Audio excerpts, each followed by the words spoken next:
वक़ार ज़का शैतान का पुजारी है? मैंने फिर ढूंढना शुरू किया, पता चला जर्मनी के अंदर इनका एक सेंटर है। जर्मनी में जाकर मैंने वहां पर वो अटेंड भी की। क्या शैतान ने वक़ार ज़का को शोहरत दिलवाने की यकीन दहानी करवाई? अच्छा देखें, अब जो हम आपको बात कहेंगे वो आप करेंगे तो फिर आपकी फेम में इंक्रीज होगा। वक़ार ज़का ने सब कुछ खुलकर बता दिया। पाकिस्तान में सिर्फ और सिर्फ मैयत के बाद आपकी वैल्यू अच्छी होती है, जब तक आप जिंदा हैं आप बुरे। इस शो का बाप हूं मैं। क्यों तूने बोला इस तरह? जो चांस दे उस...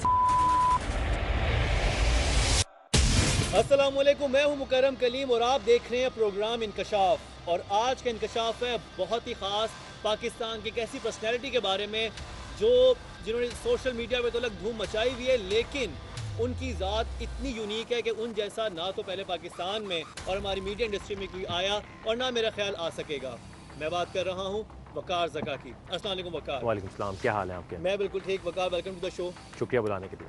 अच्छा वक़ार, हमारे पेज पे बहुत सारे लोगों ने बहुत सारे सवाल पूछे, उन पर तो मैं आऊँगा ही। पहले मैं जो खुद मतलब मैं आपको देखता रहा हूँ और मैंने बहुत ज़्यादा आपकी चीज़ें देखी और आपको शोज़ करते हुए देखा, जिस तरह के हम लोग शोज़ करते हैं, ये पायनियर्स में से हैं, उनमें से इस तरह के शोज़ बहुत ज़्यादा कर चुके हैं।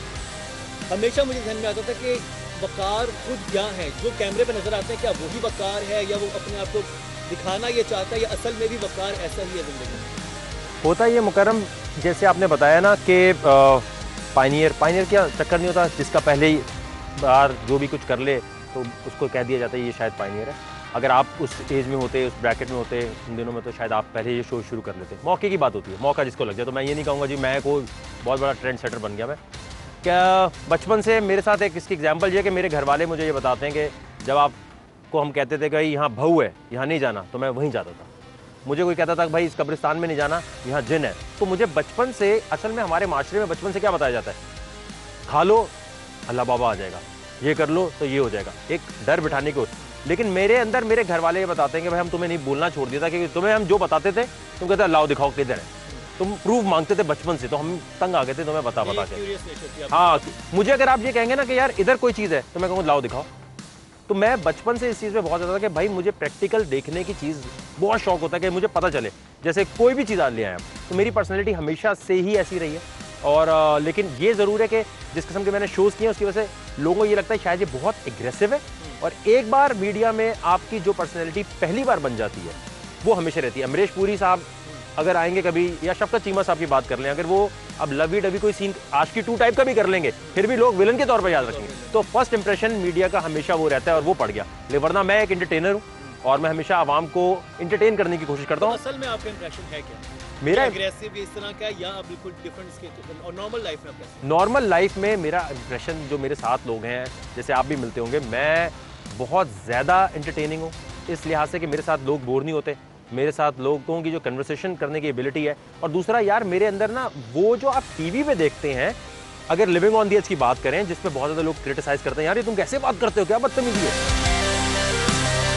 आज तक जितने कंटेस्टेंट इस शो में आए हैं, सबसे बड़ी डिसअपॉइंटमेंट हो तुम। कोई लड़का अगर ये बात करता ना तो रख के एक थप्पड़ मार। मैं पागल का बच्चा नजर आता हूँ यहाँ इस शो में, मसाले भरने आए हुए हो। ये अंदाज कोई कैसे बर्दाश्त करे? इस रवैये पर उंगलियां तो उठेंगी। वक़ार ज़का को जवाब तो देना पड़ेगा। मकसद ये है कि एक टीचर है, वो एग्जामिनेशन हॉल में कैसे होता है, एक टीचर जो आपको पढ़ाता है एग्जामिनेशन हॉल में स्ट्रिक्ट होगा। वहां पर मैं ऑडिशन ले रहा हूँ, इंटरव्यू कर रहा हूँ, मुझ पर एक रिस्पॉन्सिबिलिटी है कि स्पेशल यूनिक पर्सनैलिटीज को आगे लाना है। कोई ऐसी पर्सनैलिटी ना आ जाए जिसका नर्वस सिस्टम इतना कमजोर हो कि कल को सांप आए तो उसको हार्ट अटैक हो जाए।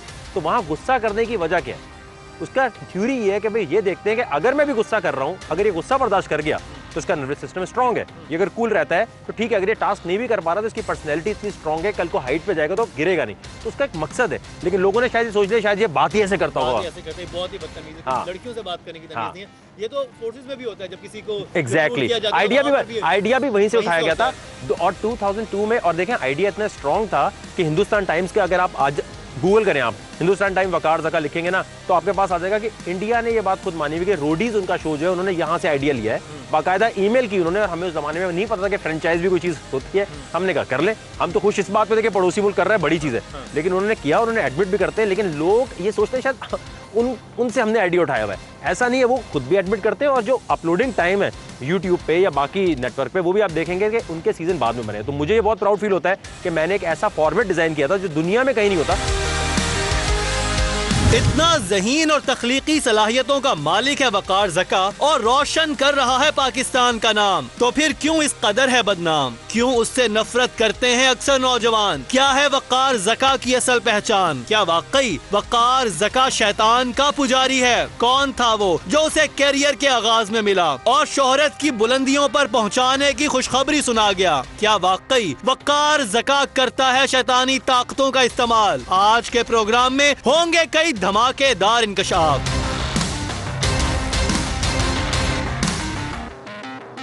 अच्छा, मुझे ये बताएं कि मैं जो अभी रिसर्च कर रहा था आपके बारे में, बढ़िया, मैंने पूरा दिन बैठ के मैंने वकार ज़का पे रिसर्च की। मैंने ये देखा कि आपको पसंद करने वालों की बेपनाह तादाद है, वहीं उससे ज़्यादा मुझे आपको नापसंद करने वालों की है। और मुझे एक तो अभी अपनी कौम की समझ नहीं आती कि जब आप किसी को पसंद करते हैं तो बहुत करते हैं, लेकिन जब आप किसी को नापसंद करते हैं तो आप एक्सट्रीम पे जाते हैं। देखिए, मोहब्बत नफरत बहुत एक्सट्रीम का होता है एक चीज़, मोहब्बत करना, नफरत करना, बीच में भी कुछ चीज़ें होती हैं, वो नहीं है। या तो एक्सट्रीम मोहब्बत है या एक्सट्रीम नफरत, और मोहब्बत ज़्यादा मुझे नफरत नजर आई आज मीडिया पे आपके लिए। वजह क्या है? देखिए, पाकिस्तान में ना, मैं हमेशा कहता हूँ, आपके ख्याल में अभी क्या चीज़ उन्हें बुरी लग गई है? पाकिस्तान में 3 ब्रांड्स हैं बहुत बड़े। एक कैटेगरी है जिसको आप कहते हैं, जो हम कहते हैं फवाद, अली जफ़र, और ये वाली कैटेगरी है, ठीक है। ये लकीली ऐसी कैटेगरी है जो ब्रांड्स भी जिसको कहते हैं हाँ ठीक है यार, ये हमारे पास आए, ठीक है, हमें इतना ही चाहिए। एक कैटेगरी आमिर लियाकत, साहिर लोधी, वकार ज़का की। हमने डिसाइड किया था कि जो कंटेंट हम बनाएंगे, या आमिर लियाकत साहब ने ये तो नहीं सोचा होगा मैं रमज़ान ट्रांसमिशन करूंगा तो उसका मुझे इतना नेगेटिव फीडबैक भी मिलेगा, ये तो नहीं सोचा होगा ना। तो यहाँ पर हमें नहीं पता था कि हमें ये नेगेटिव फीडबैक मिलेगा। हमें 100% व्यूअरशिप मिल रही है, 50% दिला बस। और हाँ, ये मुझे समझ नहीं आती कि देखेंगे भी, हाँ देखेंगे सब ज़्यादा। जब कुछ वकार ज़का के बारे में चीज़ आ जाएगी, लोग जाएंगे, सर्च करेंगे क्या हो गया, उसके बाद फिर कमेंट्स करेंगे। तो मेरे दोस्त यही तो कहते हैं तुम्हारी तो सांस भी लेते तो लोग नोट कर रहे होते हैं, लेकिन मैंने कहा उस नोट करने का क्या फायदा जिसमें नोट नहीं आ रहे होते मेरे पास इतने ज़्यादा। तो कहने का मकसद ये है कि बाज़ दफ़ा लगता है ऐसे है कि यार ये जो चीज़ कर रहे हैं ना, असल में लोगों के अंदर ना ये एक चीज़ आ जाती है कि आप फेसबुक पे कहीं भी कोई पोस्ट डालें, वहां पर इंसल्टिंग कमेंट ज्यादा आते हैं। आज आप अपनी एक पिक्चर डाल दें, 2 तारीफ करेंगे, 3 ऐसी बुराई। अच्छा, वो जो बुराई करेगा उसका कोई मकसद नहीं है, इंसल्ट करने की जो एबिलिटी है हमारी कौम में वो ज्यादा है। और एक इंपॉर्टेंट चीज, ये फैंस जो कहते हैं ना हमने आपको बनाया, गलत। वकार ज़का जब कुछ नहीं था तो उस वक्त क्या फैंस ने मुझे आके बोला Waqar Zaka living on the edge बनाओ? ओ भाई, हमने एंटरटेनमेंट दी है तो ये फैन बने हैं, ये पहले से फैन नहीं है हमारे। अगर इनको शो में कोई चीज़ अच्छी लगी है, या आपको क्या लगता है 100,000 लोग आते हैं, आप ही होस्ट बन गए, आपका प्रोग्राम में कुछ देखा होगा तो रेटिंग आई है, या बस उन्होंने कहा नहीं मुकर्रम हमारा दोस्त है, गली मोहल्ले वाले ने तो रेटिंग नहीं दी। हम इंटरटेन करते हैं तो ये फैन बनते हैं। आज इंटरटेन नहीं करेंगे, कोई और आ जाएगा, हमारे फैन नहीं रहे। अपने परस्तारों को आंखें दिखाने वाले वकार ज़का का क्या है असली रूप? किसने वकार ज़का को कहा कि बच्चे को ज्यादती का निशाना बनाओगे तो शोहरत पाओगे? क्या वकार ज़का हर काम शैतान से पूछ कर करता है? ऐसे कई धमाकेदार इंकशाफात और वकार ज़का से कुछ सख्त सवालात, लेकिन एक शॉर्ट ब्रेक के बाद। परस्तारों को आंखें दिखाने वाले वकार ज़का का क्या है असली रूप? सोशल मीडिया पर हंगामा बर्पा करने वाली इस वीडियो की क्या है हकीकत? ये कॉन्सेप्ट अब चेंज करना पड़ेगा। ट्रिमर लाल के बाल काटेंगे। तो उस दिन ट्रिमर लाना भूल गया था। ट्रिमर कौन सी कंपनी का था? बहुत मैंने बोला क्या? ये तो 9/11 के वीडियो नहीं बन रहे जितने इसके वीडियो बन रहे। मैंने आपको बोला क्या? वकार ज़का बनता है बोला। मैंने आपको बोला। Welcome back. एक दफ़ा फिर आपको इंकशाफ में खुशामदीद कह रहे हैं। मेरे साथ इस वक्त मौजूद हैं वकार ज़का, पाकिस्तान के इस वक्त मोस्ट कंट्रोवर्शियल पर्सनैलिटीज़ में से एक हैं, और बहुत ही अभी तो हमने इंटेंस इतना इंटरव्यू नहीं हुआ, लेकिन अब होने जा रहा है, क्योंकि आप लोगों के जो क्वेश्चन मेरे पास आए, क्योंकि मैंने अभी थोड़ी देर पहले स्टेटस डाला था कि कोई भी इनसे सवाल पूछना चाह रहा है तो वो अभी लिखे मेरे फेसबुक पे, तो मैं इनसे सवाल पूछूंगा। तो सवालात आना शुरू हो गए हैं जिनसे पता चलेगा कि इनकी फ़ैन फॉलोइंग के हवाले से क्या कहती है। जी, ये मारिया इलियास हैं, वो कह रही हैं, ask him from my side why he thinks that he is always right. आप ये क्यों समझते हैं कि हमेशा ठीक है? इसलिए कि पहली बात तो ये मैं बात वो करता हूँ जो जिसके पीछे पूरा एक एनालिसिस होता है, नॉलेज होता है। जिस बात का मुझे नहीं पता, आप मुझसे बोलें ये बल्ब किसने बनाया, अगर मुझे नहीं पता मैं बोलूँगा नहीं है। अगर मुझे पता होगा तो मैं बताऊंगा भाई इसने बनाया, इस तरह बनाया, इस तरह बनाया। तो मैं कहता हूँ भाई मैं ऑलवेज राइट नहीं हूँ, मैं फैक्ट के ऊपर बात करने की कोशिश करता हूँ। यानी वो ये आप हमेशा आप समझते हैं कि आप हमेशा ठीक होते हैं? नहीं गलत होते हैं, क्यों नहीं? ह्यूमन, अगर मैं गलत नहीं तो इंसान नहीं हूँ। हमारे इलाज से कह रहे हैं कि मैं गलत भी होता हूँ, मैं सही भी होता हूँ। आफ्टर दैट आपको शोर मिलता होगा उसमें सिर्फ हमेशा ये सही लगते होंगे लेकिन गलत भी होते हैं। अच्छा जी, just ask why he did this Meera वाला पब्लिसिटी स्टंट। मीरा वाला कभी मेरी कोई ऐसे एमएमएस निकलते हुए देखे आपने? तो उसने पूछा तो मीरा का तो यही था, वीडियो था ना। ये सही सवाल सही तरह पूछे ना। मीरा वाला भाई देखें, मीरा की तो क्लिप थी, हमें क्लिप पता है। हाँ। वैसी क्लिप तो मेरी कोई भी नहीं है।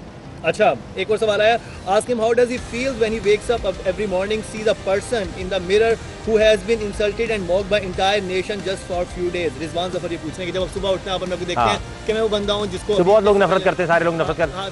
सीधी सी बात है। मैं उनमें से देखता हूँ भाई इनमें से कोई ऐसा तो नहीं जो मेरा बिल भरता है, जो मुझे सैलरी देता है, नहीं देता, चलो साइड में। ऑब्वियसली अपने आप को देख कंट्रीब्यूशन ही नहीं है। अपने आप को देख के क्या सोचते हैं? अपने आप को देख के मैं अल्लाह का शुक्र अदा करता हूँ कि मेरे घर बैठे इतने पैसे आते हैं। जो इंजीनियर, डॉक्टर, एमबीए और जो बड़े से बड़ा एमडी जो है उतने पैसे नहीं कमाता। अल्लाह का लाख लाख शुक्र, आमीन। ठीक है, अगला क्वेश्चन है और मैं ये बता दूं कि इनमें से कुछ भी नहीं हमने इनको बताया हुआ। और ये अब तूने ये बोले तो कहेंगे हम बताया हुआ है। ये हमारी ऑडियंस है।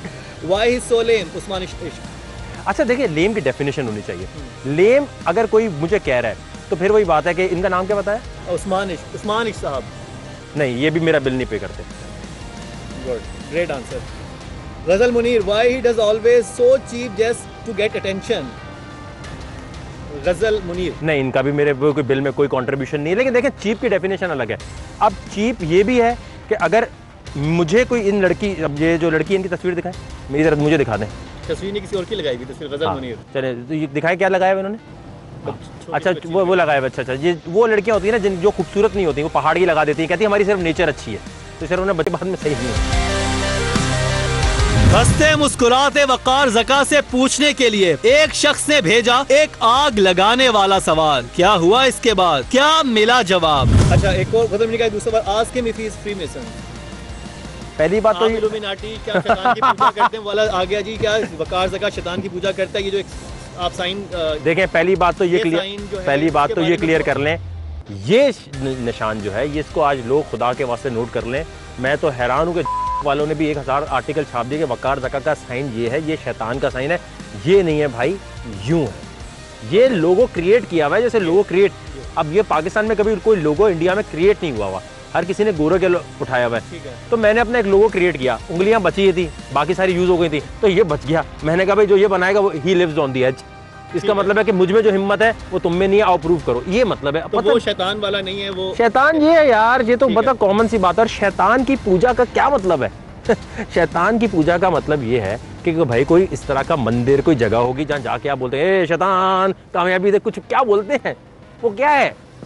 शैतान की पूजा तो हर वक्त कर रहे हैं। जब आपने गाना देखा शैतान खुश हो गया, जब आपने नामहरम से बात की तब शैतान खुश हो गया, जब आपने जाकर किसी चीटिंग की, फ्रॉड किया, शैतान। अच्छा भाई तो फिर आप शैतान की पूजा करते हैं? अगर आप इन चीजों को शैतान की पूजा कंसीडर करते हैं, किसी नामहरम से बात कर ली, गाना सुन लिया, ये कर लिया, तो फिर आप शैतान की पूजा करते हैं? तो इसके लिए मंदिर थोड़ी जाना पड़ता है। जो अगर आप उसको पूजा कह रहे हैं तो क्या आप करते हैं? भाई हमने शोबिज में काम कर लिया, शैतान को हमने खुश कर दिया।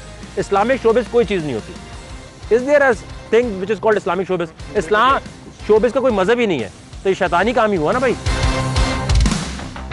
अगर वकार ज़का शैतान की पूजा नहीं करता तो फिर शैतान की पूजा करने वालों की कॉन्फ्रेंस अटेंड करने क्यों गया? क्या वकार ज़का दे सका इस सवाल का जवाब? कैसे? टीम इंकशाफ मंजर आम पर लाई वो सारी बातें जो अभी तक वकार ज़का ने किसी को नहीं बताई थी। ये सब थोड़ी देर के बाद पहले बेनकाब करने को हैं और बहुत सारे राज। किसके लिए काम कर रहे हैं और क्या चाहते हैं इस मुल्क से? अपने लिए पूछे हैं। वसीम रजा काज़मी साहब पूछे हैं आपसे किसके लिए काम कर रहे हैं। और हाँ, वो उन्होंने आपको शायद कोई इंटरनेशनल एजेंट भी करार दे दिया ना फ्री मैसन्स के बाद, आपके ऊपर ये एलिगेशन आ गया कि किसके लिए काम कर रहे हैं, किसके लिए काम कर रहे हैं और क्या चाहते हैं इस मुल्क के साथ? भाई मैं अपने लिए काम कर रहा हूँ। 108 मुल्क घूम चुका हूँ, बाकी मुल्क घूमने के लिए पैसे जमा कर रहा हूँ। इसलिए वो मुल्क घूमने इसलिए इस तरह की चीप एंटरटेनमेंट करता हूँ ताकि और पैसे कमाऊँ। क्योंकि असली जो अगर इस्लाम की कोई बात करता हूँ तो वो तो कोई सुनता नहीं है, तो इनको वही देनी चाहिए। इनको खानी गंदी बिरयानी, तो गंदी बिरयानी देंगे तो हमारी रोजी रोटी चलेगी। अच्छा जी, आदि बेग, क्योंकि मुझे समझ नहीं थी बाबू ट्रिमर का नाम लिया था, लेकिन आगे क्वेश्चन। आस्क हिम ट्रिमर कौन सी कंपनी का था? ट्रिमर देखें उस वक्त उसके हाथ में भी नहीं था, तो इसलिए जो है। लेकिन ये किसने पूछा? आदि बेग। आदि बे को बोले बॉस मैंने बोला क्या? अच्छा, राहील शेख साहब है, why he does behave like judgemental always. यार एग्जामिनेशन हॉल में टीचर कैसे होता है, ये बात इतनी दफ़ा मैंने हर जगह बताई है कि मुझे एक टास्क मिला, आपने बंदे सेलेक्ट करने हैं, ठीक है, आपने हायर करने बंदे जो आपके शो के अंदर इंटरटेनिंग हो। अब उनके साथ एक टास्क भी होना है, डेयर भी होना है। अब वो डेयर की वजह से हम ये देखते हैं भाई गुस्सा करके कि ये नर्वस सिस्टम स्ट्रांग है नहीं, पहले भी बता दिया मैंने। अच्छा, एक और खातून ने पूछा है सुधरेगा कब? क्या नाम है इनका? रमशा। कभी जिंदगी में इनको मैंने छेड़ा हो, कभी भी कुछ किया हो तो मुझे आप ईमेल कर सकती हैं, ना छेड़ा ना लेना ना देना, बिलावल सुधरेगा कब? अच्छा, एक सेकंड और सवाल आए हुए हैं यहाँ पे। राजा बिलाल अहमद साहब, जस्ट आस्क हिम बॉस मैंने आपको बोला क्या? अब इसमें मैं क्या पूछूं आपसे आज? बॉस मैंने बोला क्या? इस पर गाना बनाए एक और क्या खत्म हो गई बात है राजा साहब। क्लब में लड़की को क्यों छेड़ा, मार पड़ी, मार खाकर कैसा महसूस हुआ? पाकिस्तान में क्लब है का पहले तो ये बताए मुझे। ये वो लोग हैं जो बाहर ना ये पार्टीज देखते हैं ना, अगर ये सोचते हैं अगर अमेरिका जाएंगे ना तो हम वो वाली जो फिल्में देखते हैं ना वहाँ यही हो रहा होगा। तो इनको समझाओ पाकिस्तान में क्लब है कहाँ? पाकिस्तान में कौन से क्लब में मिल रहा है? हर सवाल को हंसकर नहीं टाला जा सकता, जवाब तो देना पड़ेगा वकार ज़का को। वकार ज़का को बताना पड़ेगा कि अगर वो शैतान की पूजा नहीं करता तो उसे बच्चे के साथ बदफेली की तरगीब देने वाला कौन था? वो कौन था जिसने उसे शोहरत की बुलंदियों पर पहुंचाने का इशारा दिया? वकार ज़का का बर्मा और शाम जाने के पीछे क्या मकसद छुपा था? वकार ज़का शैतानों की कॉन्फ्रेंस अटेंड करने क्यों गया? वापिस आया तो क्या सीख कर आया? फ्रीमेसन तंजीम क्या है? ये सब खौफनाक हकाइक, लेकिन एक शॉर्ट ब्रेक के बाद।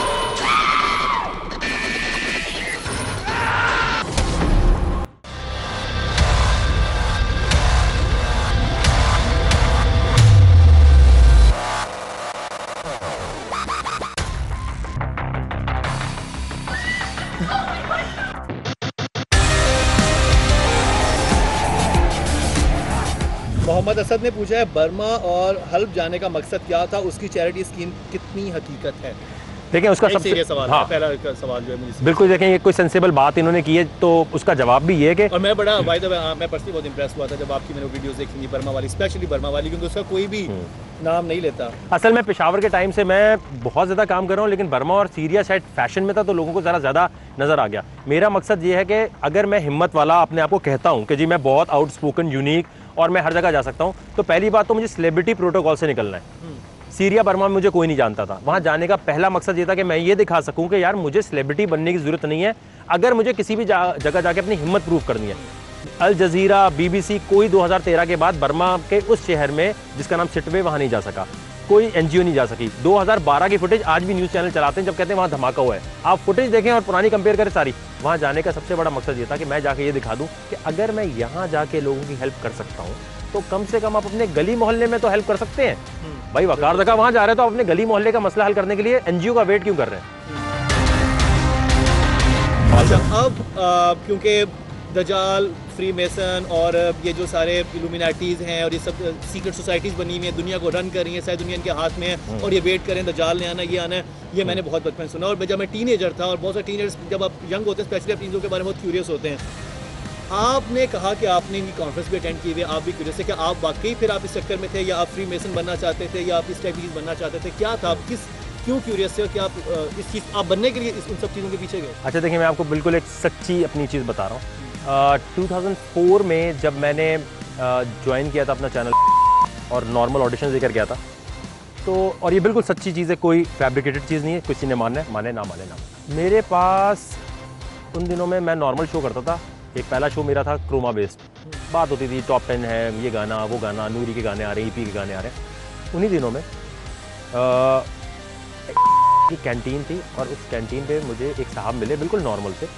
उन्होंने मुझे बोला यार आप बहुत अच्छा काम कर रहे हैं, आप बहुत अच्छा कर रहे हैं, ये बताएं अगर आप मशहूर हो जाएंगे तो क्या करेंगे?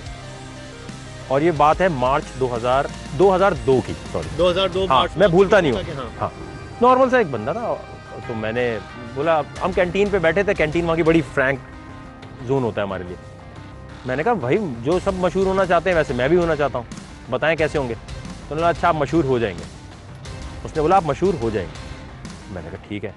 कहने जब हो जाएंगे तो फिर मैं आपसे मिलूँगा, और ये कोई आपसे मैं अपनी तरफ से नहीं बना रहा स्टोरी। और नाम हम बताया उन्होंने अपना? नहीं मैंने पूछा नहीं, ऐसे रैंडम बैठे होते ना, अच्छा। रैंडम बस बात हुई, मैं समझा वहीं काम करता है, क्रू में होगा।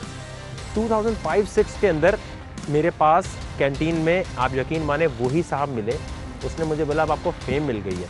मैंने कहा हाँ। मैंने कहा आप किस डिपार्टमेंट में होते हैं? उसने यहीं होता नहीं। मैंने कहा आप किस डिपार्टमेंट में होते हैं? मैंने कहा मैं सबको बताऊंगा यार, आपने मेरे लिए दुआ की थी।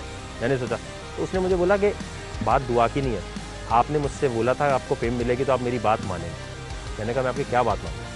कह रहे आप सोच ले आप मानेंगे। मैंने कहा हाइप ना बनाएं इस बात की, आप बताएं आप क्या कहना चाहते हैं।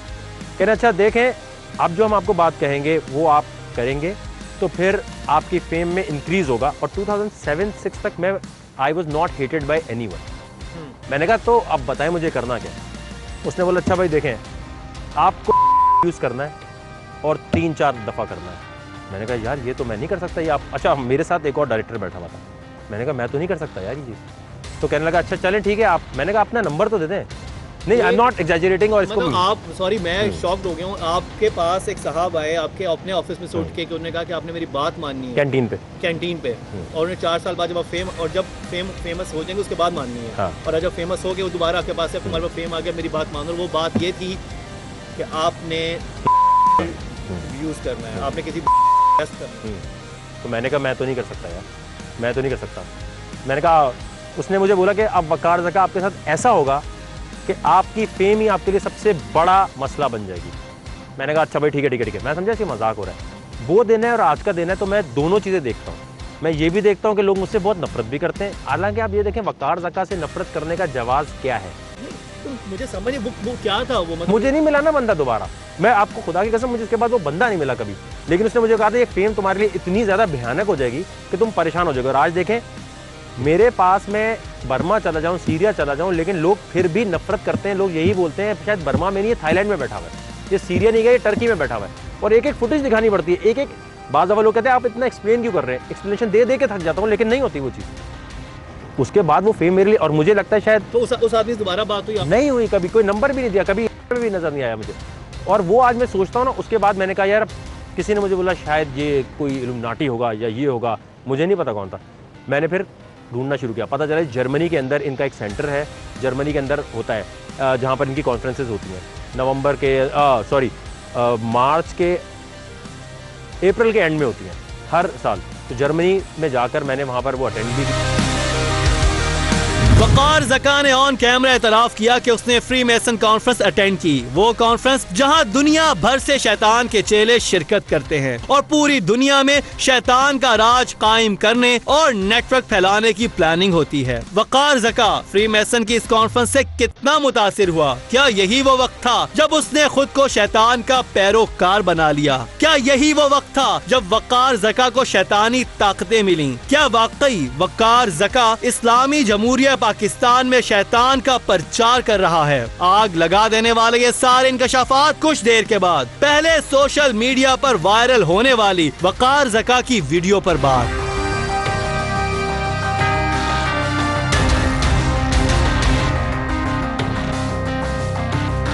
अच्छा जी, अब वकार, एक जो बहुत इम्पोर्टेंट बात थी जो कि एक दफ़ा से हाइप मिली आपको ज़बरदस्त तरीके से, सबने वीडियोस देखी, सब विंडोज़ में चल भी रही होगी।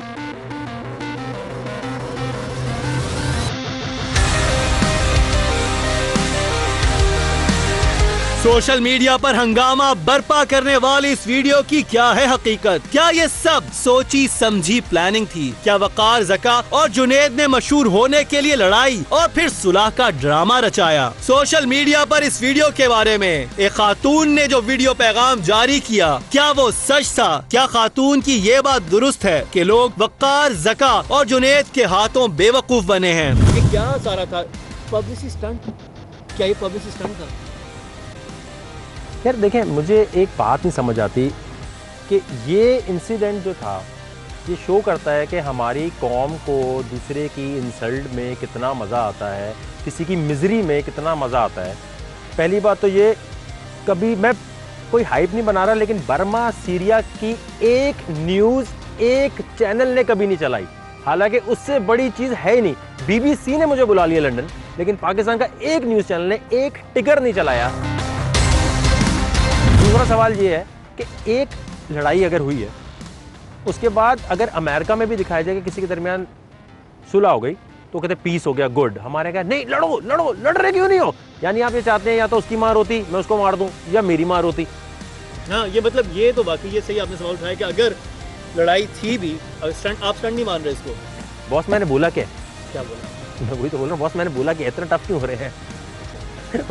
सही बॉस, मैंने बोला क्या, इन्होंने मुझे वो जवाब दिया अपनी वीडियो में से। अच्छा, तो इसका मतलब ये हुआ कि आपने कहा कि आखिर हम लड़ाई क्यों देखना चाहते हैं कि दो लोगों की लड़ाई थी भी, किसी भी वजह से थी, हम सबकी होती है, कोई बहुत अलग बात नहीं थी, वकार की भी हो सकती है, कोई यूनिक चीज़ नहीं है इसमें, कोई सबकी मुँहमारी हो जाती है, लड़ाई हो जाती है, उनकी लड़ाई हुई भी, उसके बाद अगर दोस्ती हो गई, अगर इख्तिताम अच्छा है तो मतलब सब अच्छा है, इख्तिताम अच्छा हो रहा है तो फिर लोग। दुनिया की कौन सी लड़ाई ऐसी जिसका कॉम्प्रोमाइज़ नहीं होता? रशिया अमेरिका की लड़ाई पे जाके कॉम्प्रोमाइज होता है, हर एक की लड़ाई, पूरा यूरोप लड़ता रहा है, जितने भी भाई कॉम्प्रोमाइज एंड में हो, अभी हो, बाद में हो, छोटा हो। जापान का हिरोशिमा नागासाकी के बाद कॉम्प्रोमाइज हो गया, सबका हो जाता है। तो मतलब आपको इस पे ये होना चाहिए कि पीस हुआ, ये अच्छी बात है। आधे लोगों ने बोला पीसेस क्यों नहीं किए एक दूसरे के, आपने पीस क्यों लिया? अब आप क्या चाहते हैं? इससे साबित होता है कि आपको दूसरे की मिजरी में मजा आता है। आप चाहते हैं कि रेसलिंग का मैच चलता रहे, वो एंटरटेनमेंट रुक क्यों गई? हाँ, हमने आपको बहुत अच्छी लाइन दी, बॉस मैंने क्या बोला है, अब उसको एंजॉय करें। आप क्या चाहते हैं कि आपको फाइट दिखाएं, एक ट्रिमर मैच हो जिसके अंदर हम लड़ें, एक दूसरे को गंजा करें, विंस मैकमैन और ट्रम्प बने? आपको क्या मजा आ रहा है इसमें? मुझे ये समझ नहीं आती कि कौन को इसमें मुझसे पूछ, और अभी तक वो रुक नहीं रही चीज। कभी कोई आता है वीडियो, भाई इसमें ये हुआ, इसमें ये हुआ। इतने तो 9/11 के वीडियो नहीं बन रहे जितने इसके वीडियो बन रहे हैं। क्या वकार ज़का एक सच्चा और खरा इंसान है, या फिर उसने अपने चेहरे पर कई चेहरे चढ़ा रखे हैं? आखिर वकार ज़का ने फ्रीमेसन की 4 कॉन्फ्रेंसेस क्यों अटेंड की? कॉन्फ्रेंस अटेंड करने के बाद क्या वकार को शैतानी ताकतें तोहफे में दी गईं? परेशान कर देने वाले ये सारे इंकशाफात, लेकिन एक शॉर्ट ब्रेक के बाद।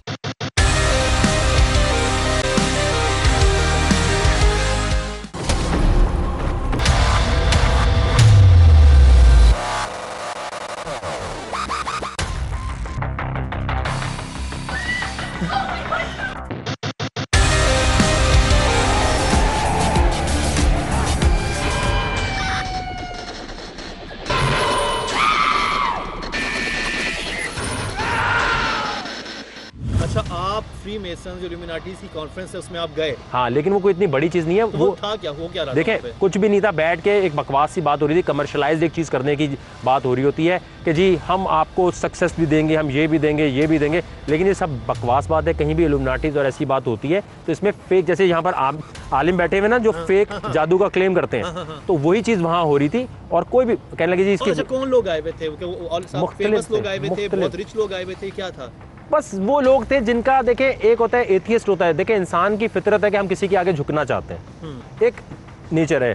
चाहे तो आप फैन बनते हैं किसी के या इंस्पायर हो जाते हैं, आप उसके लफ्ज दूसरा कर सकते हैं, मैं फैन हूँ, इंस्पायर्ड हूँ, लेकिन अंदर से तो जब आप पहली दफा गए, आप पे क्या इंप्रेशन क्या पड़ा? आपको पता कुछ भी नहीं, ऐसे बस कॉन्फ्रेंस ही नॉर्मल। वो जो अब इंटरनेट पे देखूं तो ये होता है कि भाई फ्रीमेसन जो हैं, जो इल्यूमिनाटीज हैं, वो तो दुनिया कंट्रोल कर रहे हैं, नहीं, ऐसा कुछ भी नहीं है, ऐसा कुछ भी नहीं। वो जो कॉन्फ्रेंस बेसिकली वहाँ के फेक आलिम थे, फेक आलिम थे। और मैं आज तक इसकी सर्च में हूँ। देखें, अगर मुझे मिल जाएगी तो सबसे पहले फुटेज तो मैं डालूंगा ना, सबसे पहले तो मैं रिकॉर्ड करके लोगों को दिखाऊंगा। देखो, फुटेज क्यों नहीं बनाई? आप जर्मनी के बनाई है, वो डाली हुई है, फेसबुक पे बहुत जा रहे हैं, लेकिन वो कोई ऐसी चीज़ नहीं है, इतनी फैसिनेटिंग चीज़ नहीं लगेगी आपको। क्या कहते हैं? कुछ नहीं, बात वो बता रहे होते हैं, देखें हम ये करेंगे, हम न्यू वर्ल्ड ऑर्डर लेकर आएंगे। हमने अच्छा भाई कैसे? अब मैं तो पूछता हूँ कि भाई कैसे लाओगे, कामयाबी कैसे मिलेगी? वहाँ पर एक बंदे ने बड़ी ज़बरदस्त बात बोली, कहने लगे आप मुस्लिम है? मैं ना जी मैं मुस्लिम हूँ अल्हम्दुलिल्लाह। उसने मुझे बताना मुझे शुरू किया, उसने कहा मुझे ये बताएं आप कि जब आप डांस करते हैं तो आपके मज़हब में तो मना है, ये अलाउ है? मैंने कहा मना है। तो कहने लगे जब मना है, जब गाना गाते हैं वो भी मना है, डांस करते हैं वो भी मना है, अगर आप ड्रामा बना रहे हैं जिसमें नामहरम, उसका मतलब ये था कि इसका इंटरेक्शन, ये मैं अपनी तरफ से नामहरम बता रहा हूँ, उसे नहीं बताता, उसने आप में तो इंटरेक्शन मना है ना इस तरह। तो फिर जब आप ये मना है और जब ये काम करते हैं तो इसकी कामयाबी आपको कौन दे रहा है? आप ईमेल कर रहे हैं, ईमेल तो वापस आ जानी चाहिए अल्लाह की तरफ से। भाई एक दुआ मांगी, आप ये तो नहीं कह सकते अल्लाह ताला आज मैं पीऊंगा तो मुझे मिल जाए, ये हो सकता है? बाय बुक नहीं है ये, ठीक है? तो ये जब वो कबूल नहीं कर रहा तो कौन कबूल कर रहा है? अल्लाह ढील भी तो देता है। मैं वही तो कह रहा हूँ, लेकिन हमें जो बाय बुक मैकेनिक्स मिला है वो क्या है कि ये तो मना है, तो मना करने वाली दुआ मांग सकते हैं आप मांग सकते हैं कि आज मैं चोरी करना चाहूंगा, इसमें मुझे कामयाबी दे। कैसे पॉसिबल है ये? पॉसिबिलिटी आपको समझ आती है बाय बुक? मुझे तो नहीं आती। उसके बाद में ये था कि भाई आपको ये कामयाबी जो है ना इस तरह मिल रही है कि शैतानी पावर्स जो होती है ना वो देती है। मैंने कहा ये शैतानी पावर्स मतलब क्या करेगी? और कहने इससे बहुत पैसा आएगा आपके पास। मैंने कहा, कहाँ है वो पैसा, उतना क्यों नहीं है जितना। मैंने कहा मेरे साथ तो नफरत जुड़ गई है बहुत।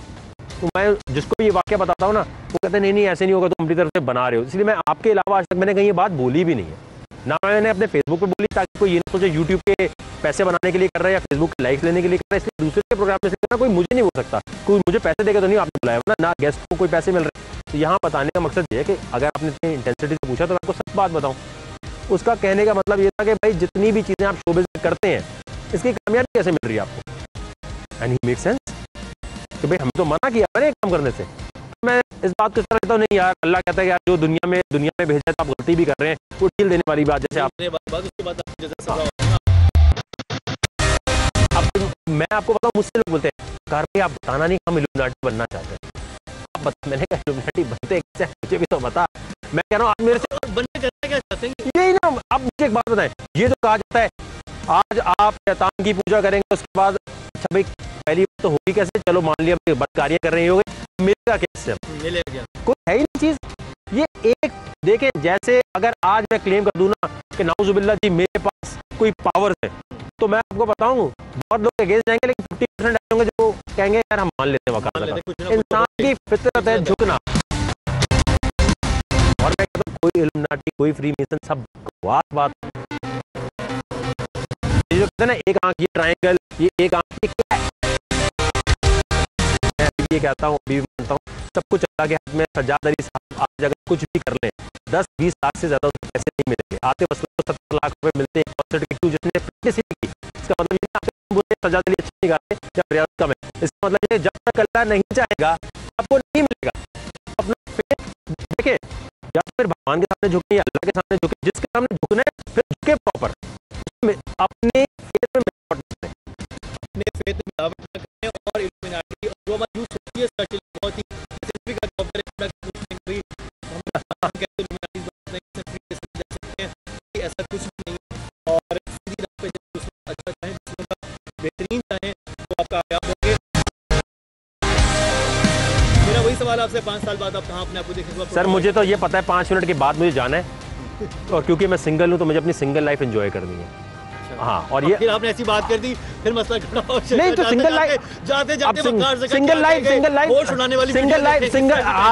सिंगल लाइफ एंजॉय करने का क्या मतलब है यार। मैं अपने दोस्तों में जाऊंगा, बैठूंगा, माल रोड घूमूंगा, को लाहौर देखूंगा, और मैं आपको अभी वीडियो बनेगी क्या इसकी, मैं बता दूंगी जिस तरह के टैग्स लगे हुए होते हैं, जो आप देखते हैं कि होश उड़ा देने वाली वीडियो वकार ज़का की। देखिए वकार ने आज जाते जाते प्रोग्राम में क्या कह दिया, मैं आपको यहाँ खोज में जाएंगे। मैं आपको बताऊँ इसकी सब ये जो अभी ये लड़ाई वाली वीडियो और बुरके वाली एक लड़की की वीडियो आपने चलाई, इसकी बहुत बड़ी एग्जांपल दूं। आप लिखें वकार ज़का मैरिज गूगल पे, सनम जंग के साथ मेरी शादी करवा दी गई थी एक जमाने में, और हर जगह मेरे से सवाल हो रहा था जिस लड़की से मैं जिंदगी में बाई फेस नहीं मिला, और अवाम ने बिलीव किया उस चीज को। अवाम के लिए सही है, इसकी शादी होनी से हो रही है। उसकी किसी और से होनी थी, वो तो शुक्र है वो अंडरस्टैंडिंग थे, उनको हुआ नहीं। क्योंकि मैंने कहा भाई मैंने उसको बाई फेस कभी नहीं देखा, हमारी तस्वीर नहीं है, वो एडॉप्ट से जोड़ जोड़ के कर रहे हैं। तो अवाम को सिर्फ चीप एंटरटेनमेंट देखनी है, जो हमसे पूछ रही है आपको चीप। आप ये बताएं इस पूरी बात का कंक्लूजन ये वकार ज़का की कभी शादी मंगनी हुई नहीं, तो आपने एक ऐसी लड़की के साथ, भाई देखिए मुझे फ़र्क नहीं पड़ता, खुदा के वास्ते किसी लड़की के साथ हम जैसे लड़कों के नाम ना जोड़ें। वजह ये है कि भाई हमें कोई फ़र्क नहीं पड़ता, हमारे लिए पब्लिसिटी है ये। वो लड़की का घर तबाह होगा, उसकी जहाँ शादी हो रही है, अगर वो बंदा अंडरस्टैंडिंग नहीं होगा तो सत्यानाश कर देगा। तो ये बहुत बड़ी एग्जाम्पल है कि आवाम को सिर्फ कचरा देखना है, कचरा देखना है। प्लीज़ अपना टेस्ट बेहतर करें, कचरे से आप निकलेंगे तो बाकी जो आपको चैनल पर एंटरटेनमेंट नजर आएगी वो भी बेहतर होती नजर आएगी। और एक और बात, अपने अंदर म्याना रवैया लाएंगे, जो आप एक्सट्रीम पे जाते हैं ना कि या तो इंतहा की मोहब्बत करेंगे या इंतहा की नफरत करेंगे, ग्रे एरिया में रहें। लोग एक म्याना रवैया इस्लाम में भी कहा गया कि आप बैलेंस तरीके से लोगों को देखें और किसी को जज ना करें। आपको नहीं पता होता कोई दिल से कितना अच्छा इंसान है, वो क्या क्या चीज़ें कर रहा है और क्या कुछ कर चुका है, शायद आपने कभी सोचा भी ना आपने किसी के, क्योंकि अल्लाह ताला को किसी कौन सी अदा पसंद आ जाए आप नहीं जानते। बहुत बहुत शुक्रिया वकार आपका, बहुत शुक्रिया। हमें बहुत अच्छा लगा आपसे बात करके। आपके बारे में मेरा भी सर्टेन एक स्टीरियोटाइप इमेज था, बहुत अच्छा। एक चीज़ में जाते जाते मैं एक बात क्लियर कर दूं, जैसे अभी आपने बोला ना, इसी तरह जो लोग मुझसे मिल लेते हैं ना वो ये कहते हैं वकार ज़का अब तुम अच्छे लग रहे हो। तो भाई मैं 18 करोड़ आवाम से अकेले नहीं मिल सकता, ये आपने जैसे कहना इस तरह यार वकार तुम वैसे तो नहीं लग रहे। करना चाहता हूँ मैं, चंद लोगों को मैं समझता था ना कि वो बहुत बुरे हैं, मुझे बहुत नापसंद है, मैं Waqar Zaka top of the list से, लेकिन आई एम सो सॉरी कि मैंने और जो मिलता है आपके बारे में और जो मिलता है आज मैं बात इस टीवी शो में बता रहा हूँ कि आइंदा अगर मुझे कोई मिला और उसने बोला वकार ज़का हम आपके फ़ैन तो नहीं है लेकिन आपसे बात करनी है। वकार ज़का बात सुनो, एक मेरे पास बड़ा मैसेज आता है, मैं आपका फ़ैन नहीं हूँ लेकिन आप जो वो काम कर रहे हैं ना उसकी वजह से मैंने कब कहा कि आप मेरे फ़ैन बने। और दूसरी चीज़ें, अगर आइंदा मुझे आके किसी ने भी ये बोला वकार ज़का आप मुझे लगते पहले बहुत बुरे थे, तो देखें फिर मुझसे बुरा वाकई कोई नहीं होगा। मैंने नहीं कहा भाई मुझे देखें प्लीज़। बहुत बहुत शुक्रिया वकार, सच नेचुरल वीडियो, थैंक यू।